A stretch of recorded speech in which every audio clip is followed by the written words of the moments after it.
चौथी कक्षा तक पढ़ा एक शख्स कैसे गुजरात का मशहूर शायर बन गया।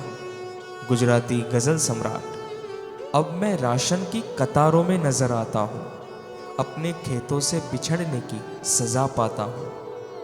इतनी महंगाई के बाज़ार से कुछ लाता हूँ, अपने बच्चों में उसे बांट के शर्माता हूँ।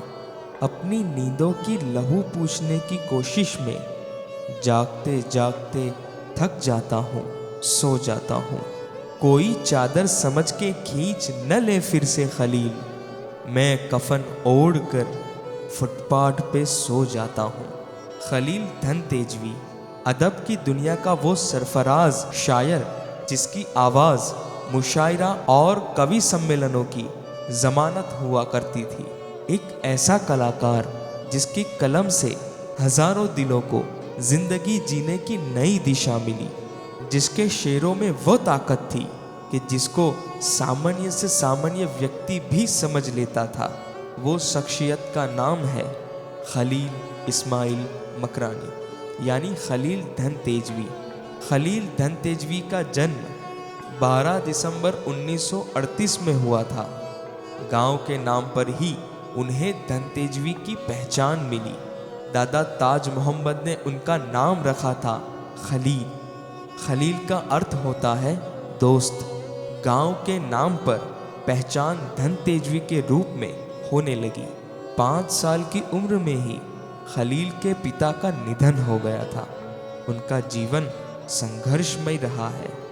उनकी सबसे मशहूर गज़ल अब मैं राशन की कतारों में नज़र आता हूँ, अपने खेतों से बिछड़ने की सज़ा पाता हूँ। इसे मशहूर गज़ल गायक जगजीत सिंह ने गाया है। केवल कक्षा 4 तक मानक शिक्षा लेने वाले खलील धन तेजवी की कई गज़लों को जगजीत सिंह ने स्वर दिया है। उनके जाने से गुजरात की साहित्य दुनिया को भारी क्षति हुई है। खलील धन तेजवी साहित्य के साथ साथ पत्रकारिता, प्रिंटिंग प्रेस और फिल्म निर्माण में भी शामिल थे।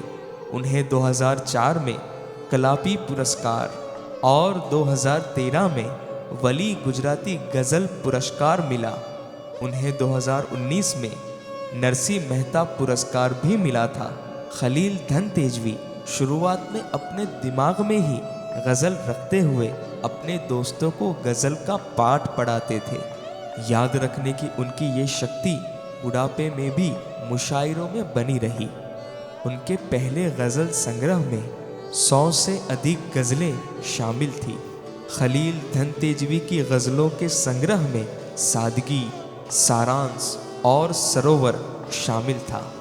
खलील साहब ने गुजराती साहित्य के लिए जो योगदान दिया है वो अविस्मरणीय है। बड़ौदा स्थित उनके मकान पर 4 अप्रैल 2021 के रोज़ बीमारी के बाद उन्होंने 82 साल की लंबी उम्र के बाद आखिरी सांस ली। खलील साहब के जाने के बाद गुजराती साहित्य जगत में कभी न पूरी होने वाली क्षति हुई और हाल ही में उनको मरणोपरांत पद्मश्री पुरस्कार दिया गया।